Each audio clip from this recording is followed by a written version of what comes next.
2021's doll face. What is doll face? It is more than words, is maybe the best way to describe it. It is a feeling more than a film, and it's a confusing feeling.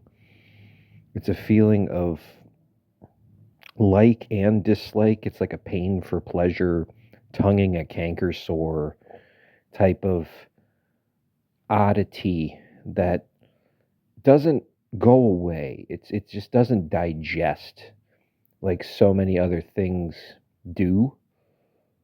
So that's why I'd say it's more than words. It's like I want to jump up and down and stomp on it and point at it and scream like a child, or I want to hurl a plate of spaghetti into the wall because it's just kind of a rush of unbridled angst that comes out of this thing.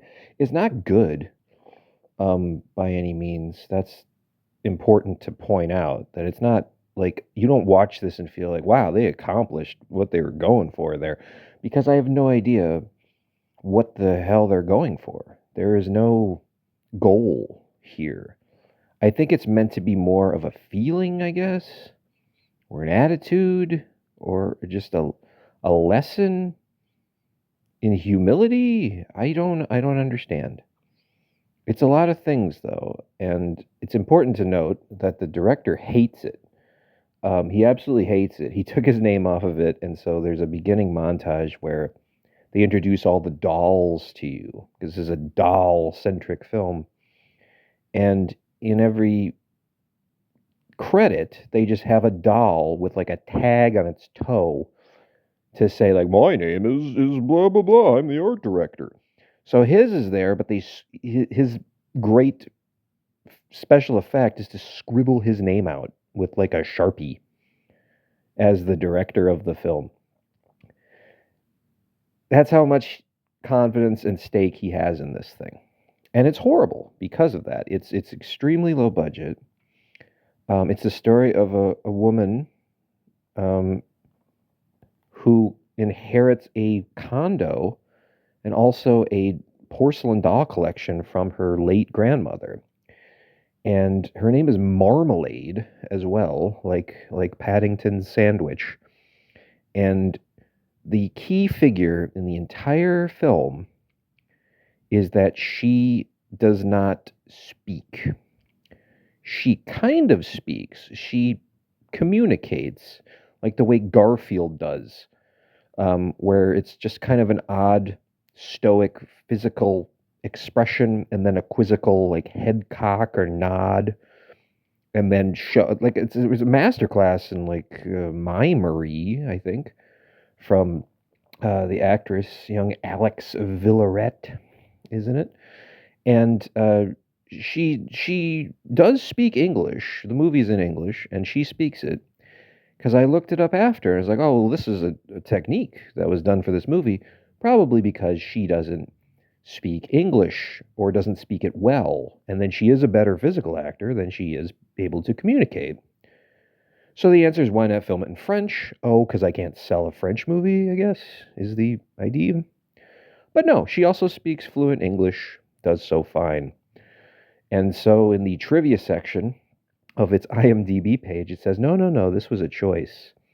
It was a stylistic choice because the director wanted her to appear one with the dolls in kind of a simpatico, Silent Hill level world where the dolls and her are combined in a frequency where they are one. So she can see the dolls and the dolls can see her, and nobody's weirded out by that. But the problem with that is there's another character in the film who's a doll fixer who she encounters, who she invites home at one point to survey the damage that these dolls are causing. And he also can see them and speak to them and knows quite a bit about their problems and their curse that they also have on their heads. But he speaks fine. Absolutely no problem with him speaking. So this one defect is unique just to her. So again, it has to spin back to the idea that maybe she couldn't nail these poetic lines while also physically acting, which there's some atrocious diatribe in here. And I have no idea what the character is supposed to be either, because she's just kind of an innocent soul. She literally doesn't speak. She's just a husk of innocence who wanders around, and the dolls inexplicably one day just start hanging themselves. And because this movie was made for $15, they don't hang themselves in any kind of effort exuding way. There's no stop motion, there's no animation. You don't see puppet arms come out of the dolls. It's just a quick cut, and all of a sudden there's a rawhide noose on a ceramic doll with as much care and precision given to it as you did when you were 6 and you were playing with your action figures in a sandbox. It's that level of pretend time that is being presented out as a feature film. This is presented as a story you're supposed to watch and follow and get invested with and care about these people, and I guess care about what happens to the dolls and the stake of their happiness. That's the other part that's a problem, is there's no reason why you should give a fuck about any of this or why it's happening. I guess you're supposed to care about Lady Marmalade there because she's a person. But that's the only real reason you would care at all. It's just you have to have a really strong sense of humanity about you to care about a random woman in a weird townhouse with 50 or so creepy spectators who she treats with respect and dignity. She will like shake hands with these dolls. She will greet them by name. She will sleep with one a night. She'll pick one up and kind of cuddle with it, and really goes out of her way. Has to agree to the parameters of this condo before she even gets it in the will. Because she has 2 creepy lawyers show up, and they are explicit, and they say, no, no, no, you have to care for them like you would they're a person to you, very similar to like the boy from years ago. And she just nods because she doesn't speak in that entire beginning scene at all. But then later, it's a voiceover that kind of comes out of her, and then everyone understands it. But the lawyers, for whatever reason, are in a whole different world where they don't get any words at all from her other than nods and a signature. So she's on board with this. She's treating them decent. She's doing everything they should get, and yet they still are suicidal around her. And I guess the only issue with that, other than a doll now suddenly hanging from a rope in your apartment, as opposed to not doing that, like you wouldn't know if they're dead or alive. She wouldn't. They don't do anything other than a couple of times when she's asleep. Once they inexplicably do a burlesque dance for her with all of the animation of you shaking a baby doll in front of a camera. Like that's the level of immersion given to the animatics of the burlesque show. But besides that, they don't do anything. They just lay there like a doll. So who would notice if and when they killed themselves? You wouldn't. Except now they try to kill her after a while. She does fall asleep, and one day a giant noose falls down from the rafters and is going to raise her to it, I guess, because they want her to be part of their collective. And I have a major problem with that because they should want the other way. They should want to escape their collective. At one point, the doll fixer says, like, oh, don't you know that all dolls want to be human? That's why they're sad. Just pinning some reason as to why this is happening. And you would think the natural progression with that then is, oh, yeah, they're going to sacrifice her. They're going to try to inhabit her. They're going to steal her body. They're going to do whatever. That's the next step. anybody could see coming. And no, they just make a big rawhide noose, I guess collectively, and then drop it down from the ceiling and are going to hang her too. And it's implied later that that's, I guess, what was happening to Grandma. Not sure. I don't know. That doesn't really apply. Um, she does also get sexually assaulted by a doll in there at some point, which is, I think it's just so you will one day see it and go, wait a minute, did that doll just fuck that lady? And yes, that does happen in the film. It happens for a couple of minutes, and it's the aftermath that really kind of makes it stranger because she's in and out of sleep, and she really just either A, immediately dismisses it as a dream, or B, just walks it off because there ain't no stopping her to go to her events that day. It doesn't bother her that much. And the doll that does it just he runs away, and you never see heads or tails of him again. So that's that's just a sampling of the things that happen in this movie that don't mean anything, that have no connection to anything.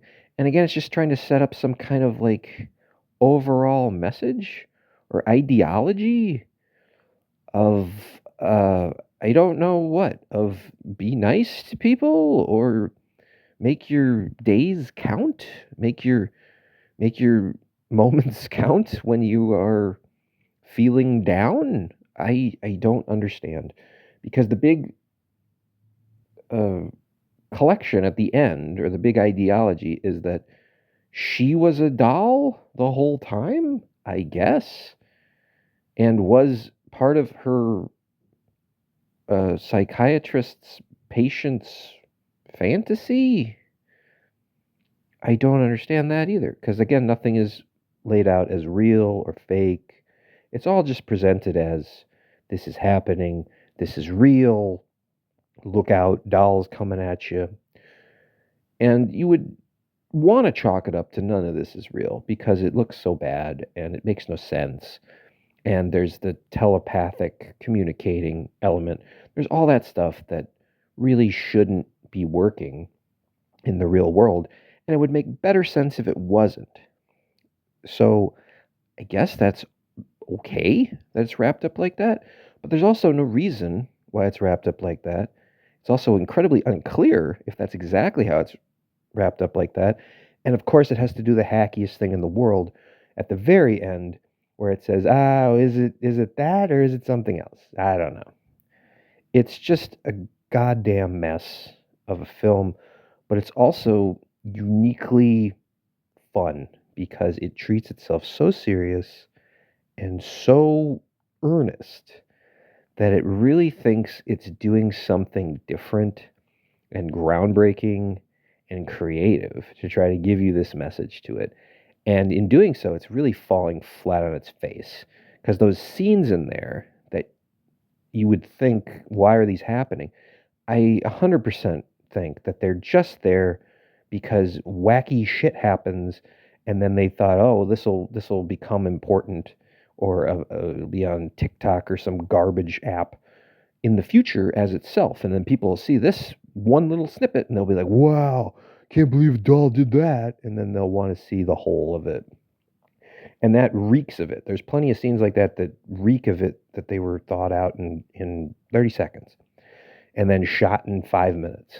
And usually that's unbearable. But here it really does feel like, oh no, we are doing something far greater than the sum of our parts, and we're gonna kind of crook our elbow in and lean in and tell you the real deal and why this is so funny and so cool, and so we're gonna take the piss out of horror with this fucking mess. Um, so because of that, it is very engaging. It's jaw dropping. I was paying attention every step of the way. But it's a fucking car crash of a film, to sum it up. Um, and I want people to experience it. I want people to embrace it. This is certainly not me telling you don't see it.